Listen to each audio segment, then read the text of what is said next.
வணக்கம். இந்த நிகழ்ச்சியானது ஒரு இந்து சமூகத்திற்கானது. இந்து சமூகத்தினுடைய அனைத்து பிரதிநிதிகளையும் இங்கே நம்ம வரவழைத்திருக்கிறோம், வந்திருக்கிறார்கள். இந்த நிகழ்ச்சி நம்ம முறைப்படி நடத்துறது, அதற்கு பிறகு ஒரு தனிப்பாடல், அதுக்கப்புறம் அறிமுக நிகழ்ச்சி, வரவேற்புரை, அதற்கு பிறகு இப்ப சென்ற மாதத்தில் நடப்பாடல் இருக்கும். அதற்கு அடுத்தபடியாக ஒரு வீடியோ ஒண்ணு, நம்ம இந்த முருகன் மாநாடு பற்றியது ஒரு வீடியோ இருக்கு, சும்மா ஒரு 8 நிமிஷம் உள்ளது, அதை நம்ம பார்ப்போம். அதற்கு பிறகு நம்ம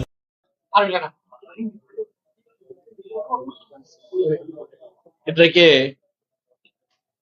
தமிழ்நாட்டில் இந்துக்கள் மத்தியில ஒற்றுமை உருவாயிருக்கின்றது.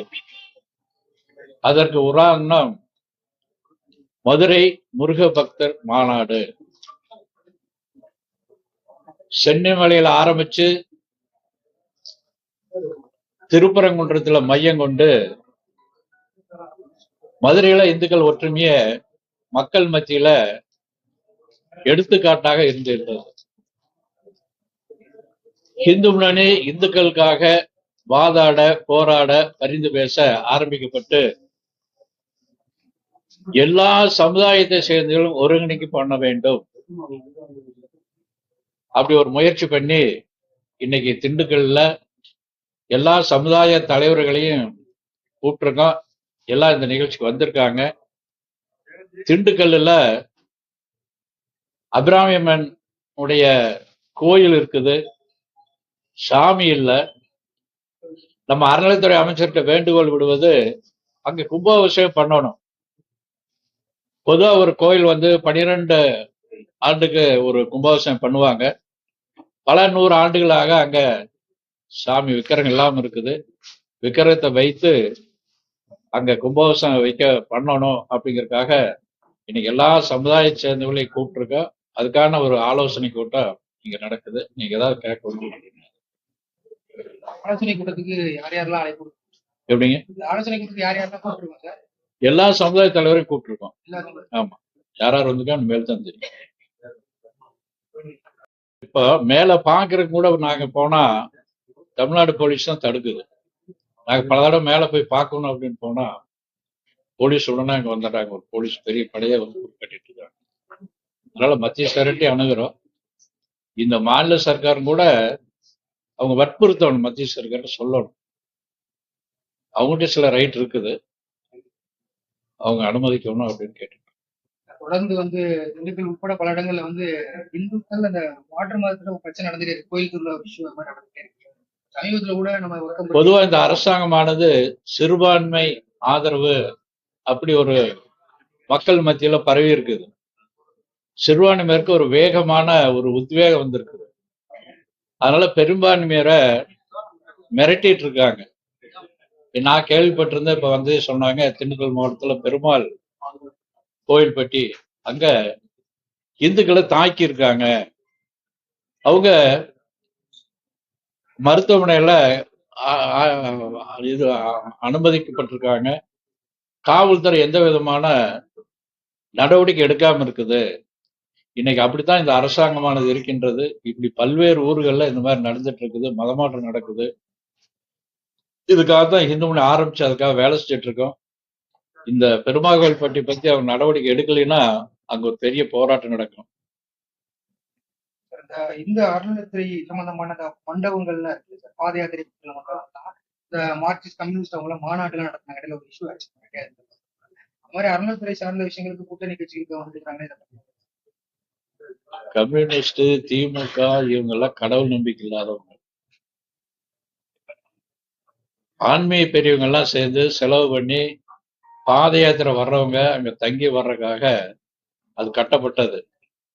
இவங்க மாநாடு போடுவாங்க, கறி விருந்து போடுவாங்க. அதனால இதெல்லாம் அனுமதிக்க கூடாதுன்னு ஏற்கனவே ஒரு அறிக்கை கொடுத்துருக்காங்க. இதை வன்மையா கண்டிக்கின்றோம்.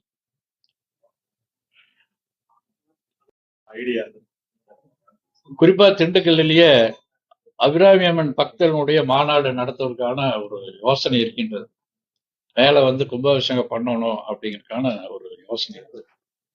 விநாயகர் சதுர்த்திக்கு வழக்கமான ரெஸ்ட்ரிக்ஷன் எப்பயுமே கொடுப்பாங்க. வருஷம் நம்ம சொல்றதுதான், அனுமதி இல்ல, நிறைய பிரச்சனை இருக்கும். இந்த வருஷம் எப்படி இந்த வருஷம் அது ஏதோ ஒரு ஊர்ல என்ன ஒரு மல்டு நடந்தது இல்ல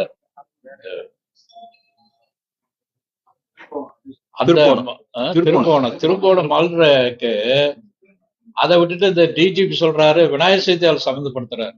விநாயகர் எல்லாம் அங்க வைக்க கூடாது, இங்க வைக்க கூடாது, புதுசா வைக்க கூடாதுன்னு சொல்றாரு. ஆனா தொடர்ந்து 2 அரசாங்கமுமே நாங்க ஒரு விநாயகர் வைக்க ஆரம்பிச்சு தொடர்ந்து போராடிட்டு இருக்கோம். கிட்டத்தட்ட இப்போ 1.5 லட்சம் இடங்களை வைக்கிறதுக்கான ஏற்பாடு நடந்துட்டு இருக்குது. தொடர்ந்து அவங்க இடைஞ்சல் பண்ணிட்டு தான் இருப்பாங்க.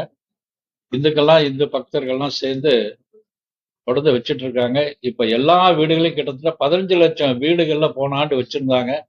இப்ப அதுக்கு மேல அதிகமா வரும். இதை ஒண்ணும் தடுக்க முடியாது இந்த அரசாங்கம். சட்டம் ஒழுங்கு எப்படி சார்? சட்ட ஒழுங்கு ரொம்ப மோசமா இருக்கு. முந்தானே சொன்னாங்க ஒரே நாள்ல 8 கொலை நடந்ததுன்னு சொல்றாங்க. ரொம்பவும் மோசமா போயிட்டு இருக்குது. குறிப்பா ஆளுங்கட்சியை சேர்ந்த பிரமுகர்கள்லாம் ஏதோ ஒரு வகையில சம்மந்தப்பட்டிருக்காங்க. இன்னும் சொல்ல போனா இந்த போதை தான் காரணமா இருக்கு. எங்க மர்டர் நடந்தாங்க கூட எப்படி பண்ணான்னாக்கா அந்த போதை தான் வந்து முன்னாடி நிக்குது. உளவுத்துறைக்கு நல்லா தெரியுது எங்கெல்லாம் போதை கஞ்சா விக்குது அப்படின்னு தெரியுது. உளவுத்துறை எச்சரிக்கையா இருக்கணும் அப்படின்னு நம்ம பல தடவை சொல்லிட்டு இருக்கோம்.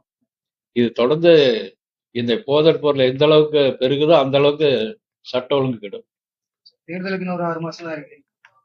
நெருங்கிய தீர்ந்த நிலைப்பாடு எப்படி சார்? இந்து முன்னணி அரசியல் கட்சி இல்ல.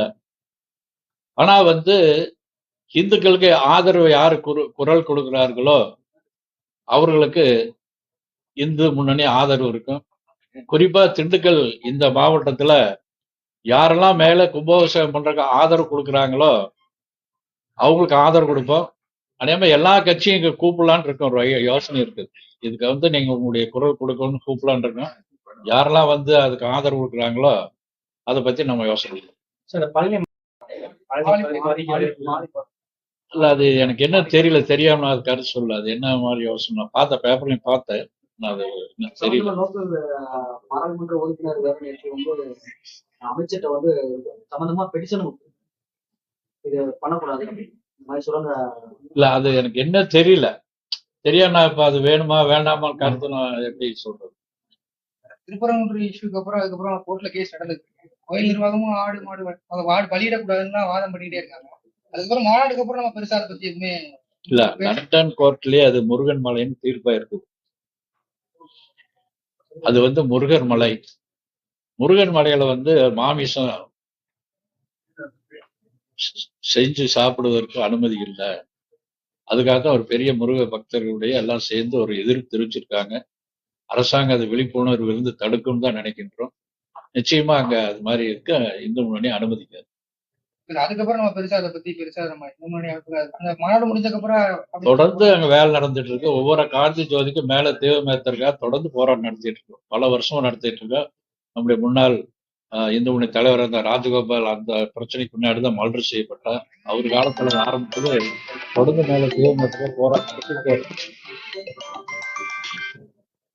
இப்போ இந்து மக்கள் ஸ்டாலின் வந்து பாத்தீங்கன்னா தொடர்ந்து 90% வந்து வாக்குறுதி வந்து அந்த 50 திட்டங்களும் வந்து அவங்க மக்களை சந்திக்காம வந்து இருக்காங்க. பொதுவா இவங்க வந்து இந்து முன்னணி இந்துக்களுக்காக ஆரம்பிக்கப்பட்ட இயக்கம். முழுக்க இந்த அரசாங்கமானது இந்துக்களுக்கு விரோதமா நடந்துட்டு இருக்குது. இதுதான் எங்களுடைய பாய்க்கு இவங்க சொன்ன வாக்குறுதி எல்லாம் நிறைவேற்றல அப்படிங்கிறத மக்களுடைய கருத்து. மக்கள் மத்தியில ஒரு பெரிய எதிர்ப்பா இருக்குது. இன்னைக்கு கூட ஒருத்தர் பேசிட்டு வரும்போது தொழிலதிபர் சொல்றாரு எல்லாமே லஞ்சம் பெருகிடுச்சு அப்படி சொல்றாங்க. இன்னைக்கு ஏதாவது கோயில் கட்டணும் கும்பாபிஷேகம் பண்ணணும் அப்படின்னா அவங்கள்ட்ட போய் அனுமதி வாங்கணும். அப்படி அனுமதி வாங்குறதுக்கு லஞ்சம் கொடுக்க வேண்டியது இருக்குது. இப்படி எல்லா துறையிலுமே வந்து லஞ்சம் பெருகிருச்சு அப்படி சொல்றாங்க.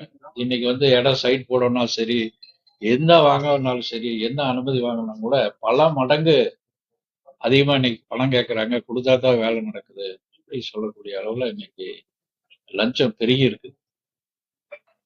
வாக்குறுதி ஒன்றும் நிறைவேற்றுற மாதிரி தெரியல. தொடர்ந்து பாரத பிரதமர் தமிழகத்துக்கு வரும்போது முதல்வர் வந்து அவர் வந்து ஏதாவது ஒரு காரணம் சொல்லி அவரை வரவேற்க கூடாதுன்ற ஒரு எண்ணத்திலேயே செயல்பட்டு வர்றாரு. இப்ப வந்தப்ப கூட வந்து எனக்கு உடல்நிலை சரியில்லை மருத்துவமனையில் இருக்கேன் நான் அடுத்து வர போறாரு, அதுக்கு என்ன காரணம் சொல்லுவாரு? ஆனா இந்த தடவை அவருக்கு உண்மையிலேயே உடம்பு சரியில்லைன்னு, ஏன்னா அவரு கூட இருக்கக்கூடிய நண்பர், எனக்கு நண்பர், உண்மையிலேயே உடம்பு சரியில்லைன்னு தான் சொன்னாங்க.